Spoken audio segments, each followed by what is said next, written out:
السلام علیکم ورحمۃ اللہ وبرکاتہ۔ عزیز طلباء طالبات، صفحہ نمبر 110 اپنی درسی کتاب میں غزل نمبر 2 امام بخش ناسک کی ہے۔ غزل نمبر 2 ہے۔ اب غزل کیا ہوتی ہے، غزل کسے کہتے ہیں، ہم اس سے پہلے پڑھ چکے ہیں کہ غزل کے معنی کیا ہوتے ہیں، غزل کسے کہا جاتا ہے، اس سے پہلے ہم پڑھ چکے ہیں۔ اس کی تفصیلی معلومات اس سے پہلی والی غزل میں ہم نے حاصل کر چکے ہیں کہ غزل کے معنی کیا ہوتے ہیں۔ آئیے جان پہچان میں۔ ناسک کا اصل نام شیخ امام بخش ہے۔ وہ 10 اپریل 1772 عیسوی میں فیض آباد میں پیدا ہوئے۔ ان کا بچپن لکھنؤ میں گزرا اور وہی ان کی تعلیم و تربیت ہوئی۔ عزیز طلباء طالبات، لفظ تربیت ہے اور یہ بہت اہم لفظ ہے۔ تعلیم انسان کہیں بھی بیٹھ کر کسی بھی جگہ آن لائن بھی حاصل کر سکتا ہے، لیکن یہ تربیت جو ہے یہ بہت اچھا لفظ ہے۔ تربیت انسان اپنے والدین سے حاصل کر لیتا ہے، اپنے گھر والوں سے حاصل کرتا ہے۔ بر وقت کسی کسی کام کو عملی طور پر کرایا جائے اسے تربیت کہتے ہیں۔ جیسے بچہ جھوٹ بولتا ہے وہیں اسے ٹوکا جائے اور اسے اچھی ترغیب دی جائے، اچھی اس کو تربیت کی جائے۔ ان کا شہر شمار لکھنؤ کے استاد شورا میں ہوتا ہے۔ ان کے مزاج میں خودداری بہت تھی، اس لیے وہ کبھی کسی دربار سے وابستہ نہیں ہوئے کہ ان کے اندر خودداری کا جذبہ تھا۔ خودداری کہتے ہیں کہ اگر انسان کی جان بھی چلی جائے تب بھی کچھ پرواہ نہیں، لیکن وہ دوسروں کے سامنے ہاتھ نہیں پھیلاتا۔ اودھ کے حکمراں غازی الدین حیدر انہیں ملک الشعراء کا خطاب دینا چاہتے تھے، مگر انہوں نے انکار کر دیا اور عتاب کے خوف سے لکھنؤ چھوڑ کر کچھ عرصے کے لیے الہ آباد چلے گئے۔ دوسرا لفظ ہے عتاب۔ اب یہ بہت بہتر اچھا لفظ ہے۔ عتاب کہتے ہیں غصے کو۔ بادشاہوں کے دور میں اگر کسی بادشاہ کے سامنے کسی عوام میں سے کسی انسان نے اگر نہ کہہ دیا تو بادشاہ کو غصہ آتا تھا۔ تو یہاں وہی بات بتائے گی کہ ان کے عتاب کی وجہ سے وہ چلے گئے۔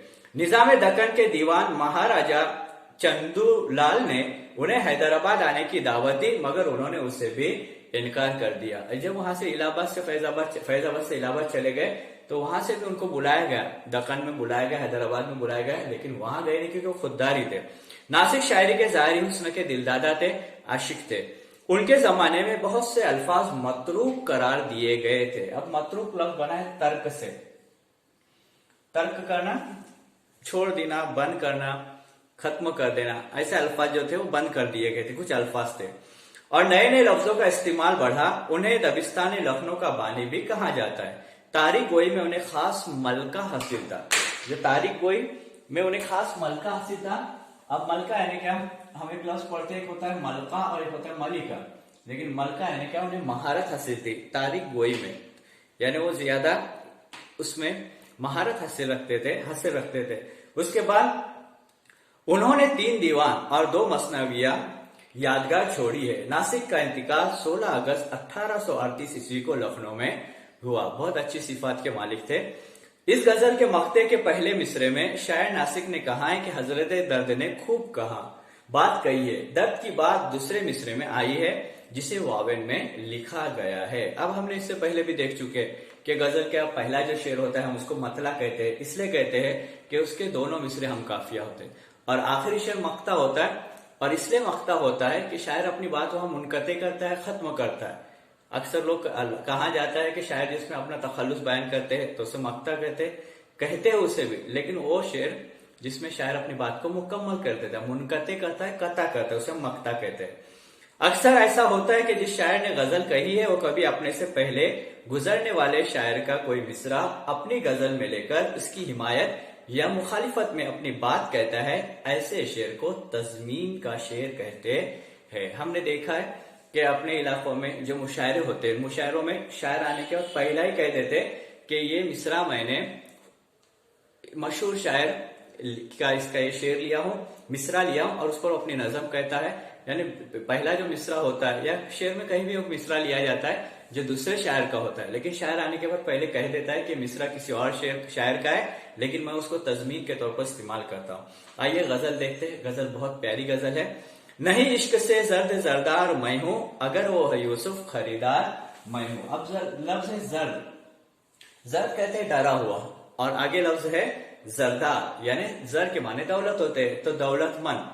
شاعر کہتے ہیں کہ اگر عشق ایک ایسا باب ہے جس باب سے میں ڈرا ہوا نہیں ہوں، میں سہما ہوا نہیں ہوں، बल्कि उस मामले में मैं मालदार हूं, यानी मैं हुस्न का परस्तार हूं और हुस्न की परस्तारी में इतना बड़ा खरीदार बन जाता हूं कि अगर यूसुफ को भी बेचा जाए, यूसुफ के हुस्न को भी बेचा जाए, तो ऐसे में मैं उस इश्क को हासिल करने की हत्तुल इम्कान कोशिश करूंगा। अब हमने इससे पहले भी कवायद में देखा है कि शायद जब किसी शेर में किसी तारीखी वाकये की तरफ इशारा करता है, जैसे यहाँ यूसुफ मुराद यूसुफ अलैहिस्सलाम की तरफ इशारा है, तो हम उसे क्या कहेंगे? सनत तलमी कहते हैं। दूसरा यह है कि दो लफ्ज आए थे, एक आया था जर्द, एक लफ्ज आया था जर्द और दूसरा आया था जरदार। अब इसमें आखिर का अलिफ और रे ज्यादा है और शेर में ऐसे दो अल्फाज यकसा इस्तेमाल किया जाए जिसमें दो हर्फ का इजाफा यानी दो हरूफ का इजाफा हो, तो उसको हम सनत मुज़य्यल कहते हैं।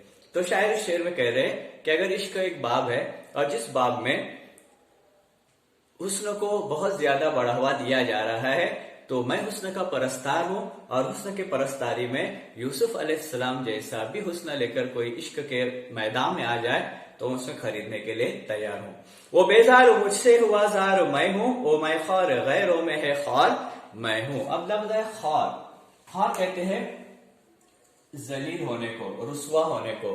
खार कहाँ जाता है?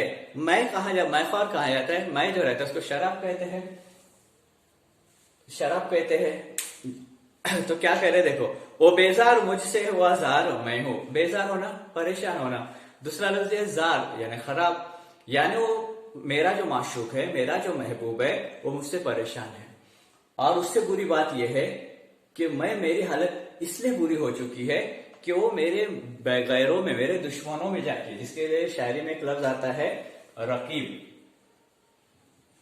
कि मेरे दुश्मनों की महफिलों में जाकर मेरी रुसवाई, मेरी बुराई करता है, जिसकी वजह से मैं खार हो चुका हूं, रुसवा हो चुका है। शायद शेर में कहना ही चाहते हैं कि मैं मेरे महबूब से परेशान हो चुका हूं, मेरी हालत बुरी हो चुकी है और इसलिए हो चुकी है कि मेरा महबूब, मेरा दोस्त, मेरा माशूक गैरों की यानी मेरे रकीबों की महफिलों में जाता है और मेरी ही बुराई बयान करता है, तो मुझे बहुत ज्यादा बुरा लगता है।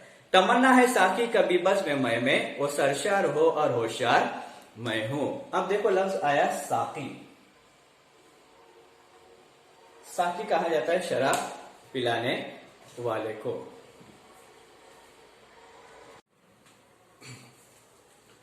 अजीज तलबा तालिबात, हम देख रहे थे लफ्ज साकी, साकी यानी पिलाने वाला, शराब पिलाने वाला। तमन्ना है कि साकी कभी बज़्म में वो सरशार हो और होशियार मैं हूं। यानी शायर ये कहना चाहते हैं कि एक ऐसी महफिल जिसमें बज़्म यानी महफिल, मजलिस, शराब की मजलिस, कि ऐसी मजलिस में मेरा दोस्त क्या हो जाए? सरशार हो जाए। और ऐसे वक्त में मैं मदहोश होने की बजाय, सरशार होने की बजाय, बेखुद होने की बजाय मैं होशियार रहूं और अपने दोस्त से बदला ले सकूं। मुराद यहाँ है कि अपने दोस्त की किसी भी फरेब में न आ सकूं। वो करता है बातें, मैं करता हूं आहे, गौहर बार वो है शरर बार मैं हूं। देखो लफ्ज है गौहर, गौहर कहते हैं मोती को, और दूसरा लफ्ज है शरर, शरर कहते हैं चिंगारी को। कि मेरा महबूब जो है वो ऐसी बातें करता है कि लोग उसकी बातों में आते हैं, उसके बातों से फूल झड़ते हैं। मतलब जब वो बातें करता है तो उसका बात करने का अंदाज इतना अच्छा होता है कि लोग उसके बातों के अंदाज को पसंद करते हैं और उसकी बातों में आ जाते हैं। लेकिन मैं जब बात करने की कोशिश करता हूं तो मेरी जुबान से चिंगारियां मतलब शरर यानी मेरे अंदर वो बात करने का वो सलीका नहीं है।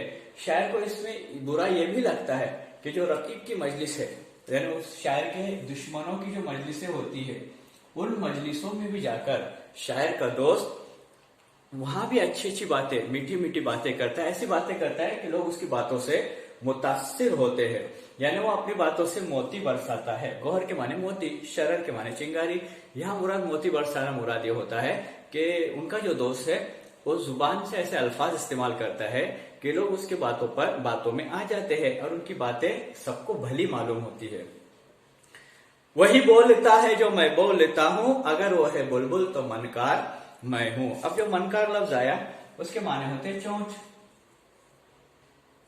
उसके माने होते हैं चोंच। अब यहाँ शायर ये कहना चाहते हैं कि मेरा दोस्त जो मैं सोचता हूँ वही बोलता है, और मैं जो बोलना चाहता हूँ वो बोल लेता है, और मैं जो बोलता हूँ वही उसके दिल में होता है। यानी दोनों के ख्यालात यकसा है, दोनों के सोचने की, समझने की जो सलाहियत है या सोच है, सलाहियत तो नहीं कैसे सोच कह सकते, कि दोनों की सोच एक जैसा है, एक जैसी है। ये जो बोलना चाहते हैं वो बोल भी देता है। कहने का मतलब ये है, क्या वो कहना ये चाहते हैं शायर कि मेरे दिल में जो बात होती है वो मेरा दोस्त मेरे सामने कह देता है। मुराद ये है कि अल्फाज उसके होते हैं लेकिन जुबा मेरी होती है। जुबा मतलब यहाँ सोच लिया गया, मतलब है कि मेरी जुबा होती है। कभी ऐसा होता है कि अल्फाज मेरे होते हैं और जुबा उनकी होती है। दिगरगू है हर आने वज़े मोहब्बत। अब आन कहा जाता है लम्हे को, कम से कम वक्फा आन के आन में जहां कहा जाता है तो एक लम्हा आन होता है। तो दिगरगू है दिगरगू है हर आने वज़े मोहब्बत, कभी गैर मैं हूं कभी यार मैं हूं। अब दिगर को कहता है बदलने को, बदलना। दिगर को कहा जाता है बदलना, जिसको हम लोग बदलना कहते हैं। तो दिगर को कहते हैं बदलने को या बदलना। ये कह रहे कि लम्हे लम्हे में, अचानक पल भर में, लम्हे लम्हे मतलब पल भर में, यह मेरे दोस्त का जो अंदाज है, मोहब्बत करने का अंदाज है, इश्क करने का अंदाज है, वो बदलता रहता है, निराला हो जाता है, अचानक बदल जाता है। कभी मैं दोस्तों में मेरा शुमार किया जाता है, कभी गैर मैं हूं कभी यार मैं हूं। कभी मेरा शुमार दुश्मनों में किया जाता है और कभी अचानक मेरा शुमार दोस्तों में किया जाता है। कभी रकीबों में किया जाता है और कभी रफीकों में किया जाता है। रकीब यानी दुश्मन के मानों में, रफीक यानी दोस्त के मानों में। तो कभी मुझको दोस्तों में मेरा शुमार करते हैं और कभी मेरा शुमार दुश्मनों में किया जाता है। कहा हजरत दर्द ने खूब नासिक। अब यहाँ दूसरा जो मिसरा आया है वो तजमीन का मिसरा है, यानी दूसरे शायर का है। कौन से शायर का है? दर्द का मिसरा है। अब यह मिसरा बयान किया गया है और वावेन में दिया गया है, जिसको हम लोग अंग्रेजी में इन्वर्टेड कॉमास कहते हैं। ये जुल्फ बुता का गिरफ्तार मैं हूँ। जुल्फ तो जुल्फ को कहते हैं, बुता कहते हैं सनम को, और सनम के लफ्ज माने होते बुत, और यहाँ मुराद उर्दू शायरी में बुत यानी माशूक महबूब। अरबी में सनम कहते हैं बुत को, और यहाँ बुता कहाँ गया है? बुत को यानी माशूक को। यानी शायरी शेर में कहना है चाहते हैं कि हजरत दर्द ने यानी मीर दर्द ने जो शेर कहा था, यानी जो दर्द ने कहा था, मिसरा जो कहा था वो बिल्कुल सच है। क्या सच है? कि जुल्फ बुता का गिरफ्तार मैं हूँ। जुल्फ के माने जुल्फ, लेकिन बुता यानी सनम, सनम यानी माशूक। यह मुरादे कहने के कहा जाता है कि जुल्फ को उसके लिए इस मानों में इस्तेमाल किया जाता है कि इसमें जो फंस जाता है वो उलझता शुरू हो जाता है और इससे निकलना मुश्किल होता है। तो शायर ये बताना चाहते हैं कि हजरत दर्द ने जो बात कही थी वो बिल्कुल सच है कि इतना सब कुछ होने के बावजूद भी शायर अपने माशूक से खफा तो है लेकिन जुदा होना नहीं चाहता, और बार बार उसी के यानी उसी की क्या उसको कहेंगे, उससे मिलने की फिक्र में रहता है, उसे मनाने की फिक्र में रहता है और उसी से निभाने की फिक्र में रहता है। अजीज तुलबा तालिबात, ये मुख्तसर गजल थी जो यहाँ पाए तकमील तक पहुंच गई। इसके जो सवाल जवाब है इस वीडियो के साथ आपको रवाना किए जाएंगे।